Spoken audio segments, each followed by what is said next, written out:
सबका स्वागत करता हूँ।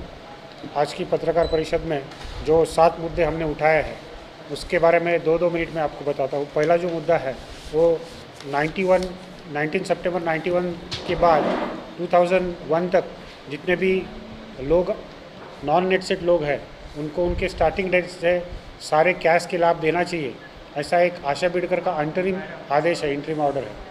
तो उसके हिसाब से हमारा पहला जो मुद्दा है कि बाकी सभी लोगों को स्टार्टिंग डेट से उनका जो कैश के बेनिफिट्स है वो मिलने चाहिए। आपके टोटल कितने मुद्दे हैं और मेन मुद्दे क्या है उसमें बताओ। हाँ, हमारे साथ टोटल 7 मुद्दे हैं। 7 में से सबसे पहला मुद्दा यही है कि सबको नॉन नेट सेट लोगों को उनके स्टार्टिंग डेट से, जैसे आशा बिडकर और 21 लोगों को मिल रहा है ऑलरेडी सारे बेनिफिट, तो उनको मिल रहा है, तो बाकी सारे लोगों को आर्टिकल 14 के अनुसार मिलना चाहिए।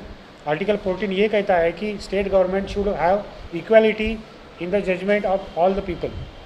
जैसे उनको मिल रहा है वैसे सारे महाराष्ट्र के नॉन नेट सेट वालों को स्टार्टिंग डेट से कैश मिलना चाहिए। ये पहला मुद्दा है। दूसरा मुद्दा है कि 2012 के बाद जितने भी लोग रिटायर हो रहे हैं उनको महाराष्ट्र शासन जो नॉन नेट सेट लोग हैं पेंशन देने के लिए ना बोल रही।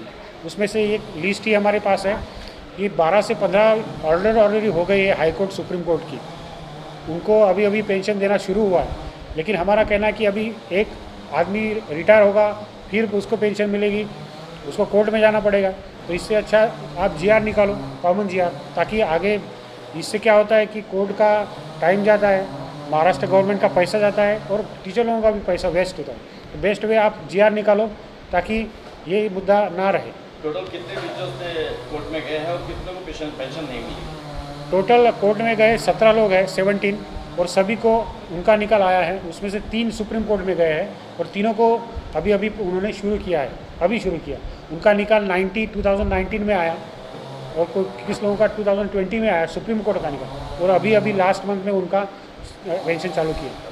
और जो रिमेनिंग लोग हैं उनको तो अभी रिटायर होने के बाद भी पेंशन नहीं है, जो कोर्ट में नहीं गए। और आगे का मुद्दा क्या है? नेक्स्ट मुद्दा है कि एमफिल के बारे में सारे महाराष्ट्र में यूनिफॉर्म रूल लगाना चाहिए। महाराष्ट्र गवर्नमेंट ने कहीं पे क्या कर रही है कि 2006 से उनको दे रही है कैश के लाभ, जब से रूल आया। कहीं पे अगर वो 98 में एमफिल होते हैं तो 98 से दे रहे हैं। तो ये सारा छोड़ के जब एमफिल होता है उनको एमफिल का बेनिफिट मिलना चाहिए, वहाँ से उनका कैश मिलना चाहिए। ये मुद्दा था। और इसके बारे में आपने सरकार से कुछ ये किया है कि? सरकार से निवेदन दिया है और उसके बाद मीटिंग। क्या आश्वासन आपको मिला? वहाँ से आश्वासन मिला कि अभी हम ये बात डायरेक्टर साहब से भी हमारा मुलाकात हुआ था 4 दिसंबर 2020 को पुणे में। उन्होंने बोला कि मैं रिपोर्ट सबमिट करता हूँ गवर्नमेंट को। उन्होंने रिपोर्ट भी सबमिट किया और रिपोर्ट में क्लियर कट लिखा है कि 832 केसेस को दिया है और 272 केसेस बाकी है। तो सिर्फ 272 केसेस के लिए उन्होंने जीआर निकालना है और पर्टिकुलर एमफिल के बारे में क्लियर कट जीआर निकालना है, यही हमारा कहना है।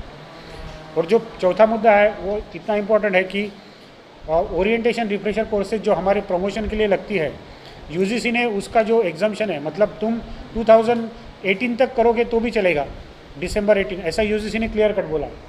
और हमारा जो फिर भी महाराष्ट्र शासन ने उसको 2013 किया है।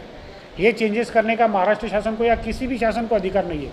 UGC rules are mandatory to all the state government, फिर भी ऐसा किया है। तो हम जब हमारी कोई संगठन जो कोर्ट में गई तो कोर्ट ने महाराष्ट्र शासन को बोला है कि आप यूजीसी रूल फॉलो करो। जैसे एग्ज़ाम का हुआ है, महाराष्ट्र शासन ने एग्ज़ाम नहीं लेने का बोला था, फिर कोर्ट में गई तो माननीय सुप्रीम कोर्ट ने भी रूल लागू किया कि UGC rule is mandatory for all, exam लेना पड़ेगा। इसी तरह से ये भी है। वहाँ पे 2 पॉइंट है। पहला तो OCRC STC का जो ओरिएंटेशन रिफ्रेशर और शॉर्ट टर्म कोर्सेस है 2018 तक यूजीसी ने दिया है। वेस्ट बंगाल ने उनका सर्कुलर निकाल दिया, महाराष्ट्र गवर्नमेंट ने अभी तक नहीं निकाला सर्कुलर। उनका उल्टा सर्कुलर निकला कि 2013 तक ही देंगे, हम 18 को नहीं देंगे।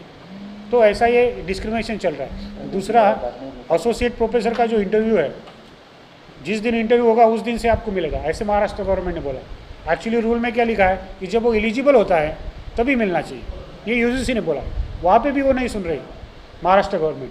आगे का आपका ये रणनीति क्या रहेगी? आगे की रणनीति, हमने जितने भी अपने हमारे आदरणीय शिक्षक आमदार है, 7 शिक्षक आमदार है, सारे शिक्षक आमदार को हमारे मस्ट के सारे टीचर जगह जगह पे मिल रहे हैं, उनको ये सब बता रहे हैं उनको बोला है कि सर आपको हमने चुन के दिया तो शिक्षक लोगों का जो भी प्रॉब्लम्स है आप सुनो, उसको हमने निवेदन दिया, उनको हम हमारा जो प्रॉब्लम्स है रिप्रेजेंट करेंगे और उसके बाद जीआर वगैरह निकलता है तो ठीक है, नहीं तो फिर हमारा नेक्स्ट आंदोलन करना है, आज़ाद मैदान में हम बैठेंगे। हम गए थे कल पुलिस स्टेशन में, लेकिन हमको बोला गया कि कोरोना का संख्या बढ़ रहा है मुंबई में, इसलिए आप पत्रकार परिषद लो और नेक्स्ट स्टेप है हमारा आंदोलन लेने का। जैसे ही थोड़ा सा कंट्रोल में आता है कोरोना, हम लोग आंदोलन में यहाँ पे बैठ जाएंगे आज़ाद मैदान। फर्स्ट पॉइंट तो CHB का है कि हमारा उसमें महाराष्ट्र शासन को ये कहना है कि आप जितने भी भर्ती है प्राध्यापकों की, नेट सेट PhD क्वालिफाइड प्राध्यापक कैंडिडेट अवेलेबल है अभी, तो उनका आप इंटरव्यू ले लो, उनको सिलेक्शन करो ताकि ये CHB ना रहे। और जो भी CHB है उनको भी आप कम 200-300 रुपया दे रहे, तो ये अच्छा नहीं है। और कॉन्ट्रैक्ट बेसिस पे भी आप 8,000 7,000 या 10 से 12,000 के ऊपर नहीं दे रहे, इतने सैलरी में कैसे चलेगा? तो they have to give the salary as per the UGC some 47,000 per month, इतना तो कम से कम क्वालिफाइड टीचर्स को सैलरी देना चाहिए, ये हमारा।